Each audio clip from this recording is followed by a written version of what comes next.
السلام علیکم ورحمۃ اللہ وبرکاتہ۔ الحمد للہ حمدا کثیرا طیبا مبارکا فیہ، اللہم صل وسلم علی نبینا محمد۔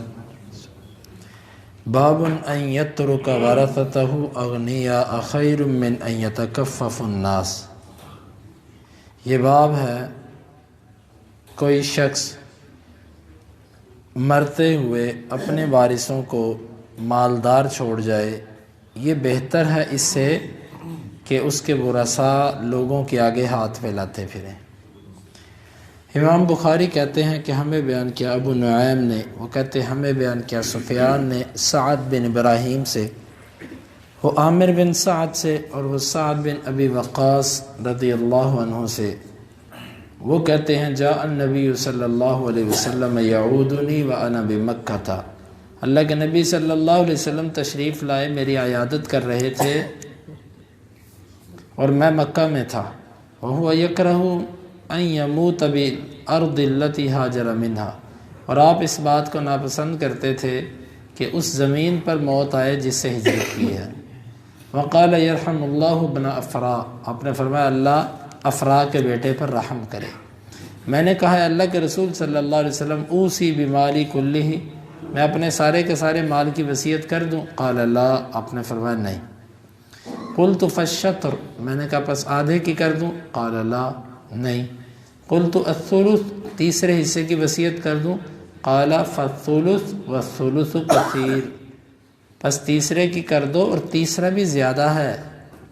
انک ان تدع ورثتک اغنیاء خیر من ان تدعهم عالۃ یتکففون الناس فی ایدیہم، تو اپنے ورثاء کو مالدار کر کے جا، یہ بہتر ہے کہ تو ان کو تنگ دست اور فقیر چھوڑے، وہ لوگوں کے آگے ہاتھ پھیلاتے پھریں۔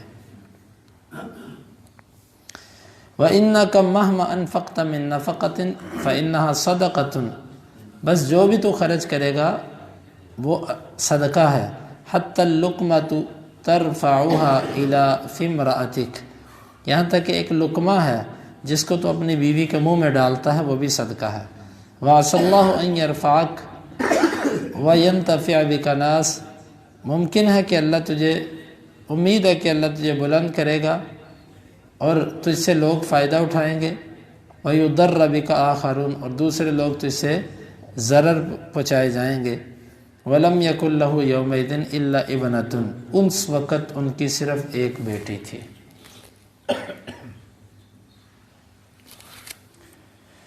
سعد بن ابی وقاص رضی اللہ عنہ معروف صحابی ہیں،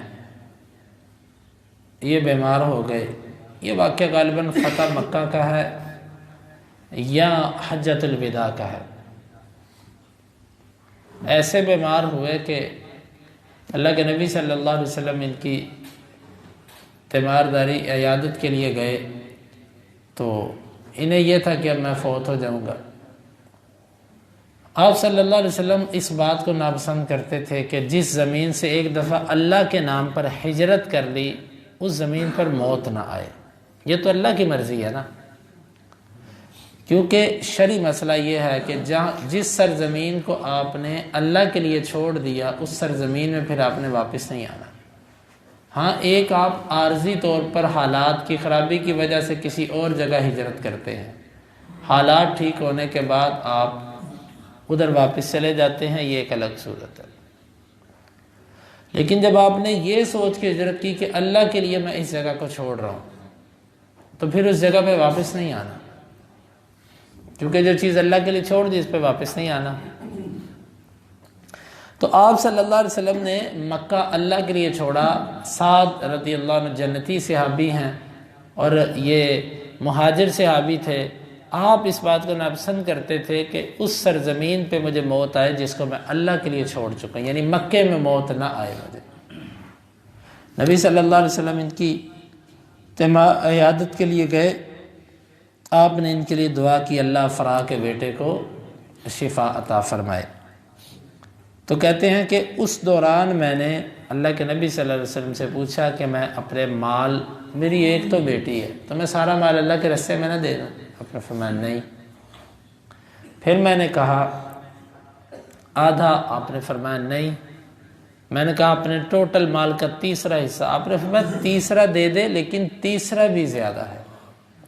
اسی لیے اہل علم کہتے ہیں کہ چوتھے حصے کی وصیت کرنی چاہیے، کیونکہ اللہ کے نبی صلی اللہ علیہ وسلم نے تیسرے کو بھی زیادہ کہا ہے، تیسرا بھی زیادہ ہے۔ زیادہ اہل علم جائز ہے تیسرے حصے کی وصیت، کیونکہ آپ نے اجازت دی، لیکن اکثر اہل علم کہتے ہیں کہ تیسرے سے بھی کم کرنی چاہیے، کیونکہ آپ نے تیسرے کو بھی زیادہ قرار دیا، چوتھے حصے کی کرنی چاہیے۔ تو اللہ کے نبی صلی اللہ علیہ وسلم نے مجھے تیسرے حصے کی اجازت دی۔ تو ان دنوں، اور پھر آپ نے مجھے ساتھ یہ فرمایا کہ تو جو چاہتا ہے کہ اپنا سارا مال اپنے ہاتھوں سے بانٹ کے جائے، یہ بہتر نہیں ہے کہ تو اپنا مال چھوڑ جائے تو تیرے وراثت سے تیرے رشتہ دار وہ مالدار ہوں، تیرے جو وارث ہیں وہ مالدار ہوں۔ تو یہ چاہتا ہے کہ تو سارا مال اپنے ہاتھوں سے بانٹ جائے اور تیرے رشتہ دار لوگوں کے آگے ہاتھ پھیلاتے پھرے اپنی ضرورت کے لیے۔ تو اپنوں کو مالدار کر کے جا، یہ بہتر ہے تیرے لیے غیروں کو مالدار کرنے سے۔ یقین مانے یہ سوچ اللہ کے نبی صلی اللہ علیہ وسلم کی بہت بڑی سوچ تھی۔ آج ہمارے یہ مصیبت ہے، جس کی اولاد نہیں ہوتی وہ اپنا سب کچھ وقف کر جاتا ہے۔ جسے بچیاں لے کر پالی ہوتی ہیں، ان بچیوں کا حصہ ہی کوئی نہیں وراثت میں، بچے لے کر پالے ہوتے ہیں، ان کا وراثت میں حصہ ہی نہیں ہوتا، وہ ان کے نام پہ ساری جائیداد کر جاتے ہیں۔ یہ اللہ کے قانون کے ساتھ جنگ ہے۔ ایسا بندہ اتنا بڑا مجرم ہے، وہ اللہ کی حدوں کو پھلانکنے والا آدمی، یہ چھوٹی بات نہیں ہے۔ اللہ تعالیٰ نے وراثت کو بیان کرنے کے بعد فرمایا تلک حدود اللہ، یہ اللہ کی حدیں ہیں، اور اللہ کی حدوں کو جو تجاوز کرتا ہے وہ ظالم ہے، اللہ کے بنائے ہوئے قانون کو جو الٹتا ہے۔ مثلا ایک بندہ، اس کی اولاد نہیں ہے، اللہ کا قانون یہ کہتا ہے کہ تیرے اس مال کے وارث تیرے بہن بھائی، تیرے ماں باپ ہیں، اور تیرے تائے چچے اور ان کے بیٹے، یوں یہ وارث ہیں لوگ۔ ایک بندہ کہتا ہے کہ ان کو کہتا نہیں، میں نے ان کو نہیں جانے دینا، ان کو میں نے اپنا مال نہیں جان، تیری جرت کیا تو یہ بات کرے کہ ان کو میں نے مال نہیں جانے دینا؟ تو رب ہے، رب العالمین نے ایک مال ان کو دیا، تو کیسے روک سکتا ہے اس کو؟ میں جی وصیت کر دیتا ہوں اپنے سارے مال، تو کر وصیت، تیرا کوئی اللہ نے قبول کرنا ہے نا تیرا مال، ادھر تیرا مال قبول ہی نہیں، کیونکہ تیری تو نیت ہی رشتہ داروں کو نقصان پہنچانا ہے، تو یہ چاہتا ان کو مال نہ جائے۔ تو یہ یاد رکھے، اولاد ہو یا نہ ہو، عام طور پر لوگوں کو یہ بیماری اس وقت آتی ہے کہ جب ان کی اولاد نہیں ہوتی یا ان کی بیٹیاں ہوتی ہیں، تو وہ کیا کرتے ہیں، خود جائیداد ساری بیٹیوں کے نام، حالانکہ بیٹیاں ہوں تو ساری جائیداد ادھر جا ہی نہیں سکتی۔ تو یہ اللہ کے حکم کے ساتھ، اس کی بنائے ہوئے وراثت کے قانون کے ساتھ جنگ ہے۔ ظاہر ہے جس کی بیٹی ہے اس کی وراثت باہر جانی جانی ہے، اس کی وراثت بہن بھائیوں میں جائے ہی جائے۔ اگر بہن بھائی نہ ہو تو پھر تایوں چچوں میں جائے گی، اگر اولاد نہ ہو تو وراثت ماں باپ کو تو ملتی ہے، اگر ماں باپ بھی نہ ہو، اولاد بھی نہ ہو، پھر بہن بھائیوں میں جاتی ہے، بہن بھائی بھی نہ ہو پھر تایوں چچوں میں جاتی ہے، اگر تائے چچے بھی نہ ہو پھر ان کی اولادوں میں سے دیکھا جائے گا، جس کی اولاد ہے اس کے مذکر مردوں کے اندر وراثت جائے گی، عورتوں میں نہیں جائے گی۔ تو اس لیے ہمیں وراثت کے معاملات میں اللہ تعالیٰ سے ڈرنا چاہیے۔ تو آپ نے فرمایا کہ تو اپنے رشتہ داروں کو مالدار چھوڑ کے جا، یہ بہتر ہے اس حالت سے کہ وہ لوگوں کے آگے ہاتھ پھیلاتے پھریں، اور تو جتنا بھی خرچ کرے گا اللہ کے راستے میں تجھے اس پر اجر تو ملے گا، حتیٰ کہ تو ایک لقمہ اپنے بیوی کے منہ میں ڈالتا ہے اجر کی نیت سے، وہ بھی تیرے لیے صدقہ ہوگی۔ لے صدقہ کتنا آسان ہے، مشکل نہیں ہے صدقہ، اپنی بیوی کے منہ میں لقمہ ڈالو، صدقہ، اس پر بھی اجر۔ تو آپ صلی اللہ علیہ وسلم نے آخر پہ فرمایا کہ اللہ تعالیٰ تجھے بلند کرے گا اور تیرے سے کچھ لوگوں کو فائدہ دے گا اور کچھ دوسروں کو نقصان پہنچے گا۔ سعد رضی اللہ عنہ ٹھیک ہو گئے، اس کے بعد یہ 40 سال تک زندہ رہے، اللہ تعالیٰ نے ان کے ہاتھوں بعض علاقے فتح کروائے، یہ کوفے کے گورنر بھی رہے اور مستجاب الدعوات تھے، ان کی دعا قبول ہوتی تھی۔ وہ ایک معروف جو روایت ہے مسلم کی، بخاری میں بھی آتی ہے، وہ جو ایک نے الزام لگایا تھا سعد رضی اللہ عنہ پر کہ اس کی نماز نبی کے طریقے پر، 3 الزام لگائے تھے۔ کوفیوں نے اس سعد کی شکایت کی تھی، عمر رضی اللہ عنہ نے سعد کو بلایا کہ تیری شکایت آئی ہے۔ سعد رضی اللہ عنہ نے ان تینوں الزامات کا جواب دیا اور غصے میں بھی آئے۔ عمر رضی اللہ عنہ کہنے لگے سعد میرا تیرے بارے میں یہی گمان تھا کہ تو ایسا ہی ہے۔ پھر عمر رضی اللہ عنہ نے تحقیق کے لیے کوفے کے علاقے میں بندے بھیجے کہ پتہ کرو ان باتوں کی حقیقت کیا ہے۔ ساری مسجدوں میں بندے پھرے، کیونکہ ان کو پتہ تھا لوگ مسجدوں میں نماز کے لیے آتے ہیں۔ اس وقت جب کسی علاقے سے کام ہوتا تو ان کو اتنا پتہ ہوتا تھا کہ اس علاقے کے سب لوگ نماز کے وقت مسجد میں ہیں۔ اب تو مسلمانوں کی یہ کیفیت ہے، مسجد کے پڑوسی کے بچے مسجد میں نہیں آتے، مسجد کے آمنے سامنے دائیں بائیں گھر ہیں اور ان کے بچے مسجد میں نہیں آتے۔ اس وقت یہ ہوتا تھا کہ اگر ساری قوم سے خطاب کرنا ہے، علاقے کے سارے مردوں سے بات کرنی ہے تو مسجد میں چلے جاؤ۔ وہ مسجد میں جاتا اور پوچھتا ہر نماز پہ لوگوں سعد پر تمہیں کوئی اعتراض؟ ایک کھڑا ہوا، وہ کہنے لگا اگر تم پوچھتے ہی ہو نا تو پھر میں بتا دیتا ہوں، اس کی نماز نبی کے طریقے پر نہیں ہے، یہ خیانت۔ 3 الزامات اس نے لگائے۔ سعد رضی اللہ عنہ نے بد دعا کی، 3 بد دعائیں دی اس کو، 3 بد دعائیں دی اس کے مقابلے میں، اور تینوں پوری ہوئیں۔ کہا اللہ اس کی عمر لمبی کر دے اور اس کا فتنے میں مبتلا کر دے۔ اور روایات بعض اس کے بارے میں آتا پھر کہ اللہ نے اس کی اتنی لمبی عمر کی کہ اس کی آنکھیں جو تھی نا، اس کے یہ جو پردے ہوتے ہیں آنکھوں کے، یہ لٹک چکے تھے، اس کی آنکھوں کے آگے آ چکے تھے، ایسے دیکھتا تھا۔ اور اتنا فتنے میں اللہ نے اس کا مبتلا کیا کہ اس عمر میں وہ عورتوں کو چھیڑتا تھا۔